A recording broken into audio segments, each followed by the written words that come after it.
ನಮಸ್ಕಾರ ಎಲ್ರಿಗೂ. ಬನ್ನಿ ಇವತ್ತು ಚಿಕನ್ ಲಿವರ್ ಗುಂಡ್ಕಾಯಲ್ಲಿ ಚಾಕ್ನ ಮಾಡ್ತೀನಿ. ಇದೊಂಥರ ಡಿಫ್ರೆಂಟ್ ಆಗಿರುತ್ತೆ, ಟ್ರೈ ಮಾಡಿ. ಫಸ್ಟು 1/4 kg ಲಿವರ್ ಗುಂಡ್ಕಾಯಿ ತೊಗೊಂಡಿದ್ದೀನಿ. ವಾಶ್ ಮಾಡಿಕೊಂಡು ಕಟ್ ಮಾಡ್ಕೊಂಡಿದ್ದೀನಿ ಚಿಕ್ಕದಾಗಿ. ಕಟ್ ಮಾಡಿಕೊಂಡು ಒಂದು ಸೈಡಲ್ಲಿ ಇಟ್ಬಿಡಿ.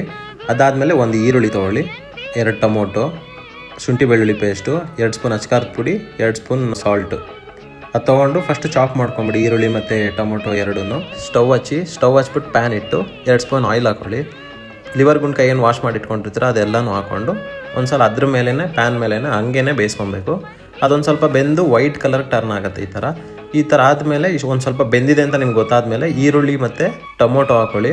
ಅದ್ರ ಜೊತೆಗೆ ಅಚ್ಕಾರದ ಪುಡಿ, ಸಾಲ್ಟು ಮತ್ತು ಶುಂಠಿ ಬೆಳ್ಳುಳ್ಳಿ ಪೇಸ್ಟ್ ಇದು 3 ಹಾಕ್ಕೊಳ್ಳಿ. ಇದನ್ನು 3 ಹಾಕ್ಕೊಂಡು ಒಂದು ಸಲ ಮಿಕ್ಸ್ ಮಾಡ್ಕೊಳ್ಳಿ ಎಲ್ಲ ನೀಟಾಗಿ, ಎಲ್ಲದಕ್ಕೂ ಆಗೋ ಥರ ಮಿಕ್ಸ್ ಮಾಡ್ಕೊಂಡು ಈ ಥರ ಒಂದು ಸ್ವಲ್ಪ ಬೆಂದ ಮೇಲೆ ನಿಮ್ಗೆ ಗೊತ್ತಾಗುತ್ತೆ. ಅದಾದಮೇಲೆ ಬೇಕು ಅಂದರೆ ಸಾಂಬಾರು ಪುಡಿ ಹಾಕ್ಕೊಳ್ಳಿ ಮತ್ತು ಪೆಪ್ಪರ್ ಆಪ್ಷನಲ್ಲು ಬೇಕು ಅಂದರೆ ಈ ಥರ ಮಿಕ್ಸ್ ಮಾಡ್ಕೊಳ್ಳಿ ನೀಟಾಗಿ.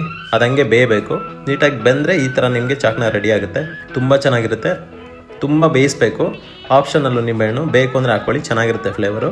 ಈ ಥರ ಬರುತ್ತೆ ಫೈನಲ್ ಔಟ್ಕಮ್ಸ್ ನಿಮಗೆ. ಅನ್ನ ಸಾಂಬಾರ್ಗಂತೂ ತುಂಬ ಚೆನ್ನಾಗಿರುತ್ತೆ. ಡ್ರಿಂಕ್ಸ್ ಮಾಡೋರ್ಗಂತೂ ಇನ್ನೂ ತುಂಬ ಚೆನ್ನಾಗಿರುತ್ತೆ. ಟ್ರೈ ಮಾಡಿ.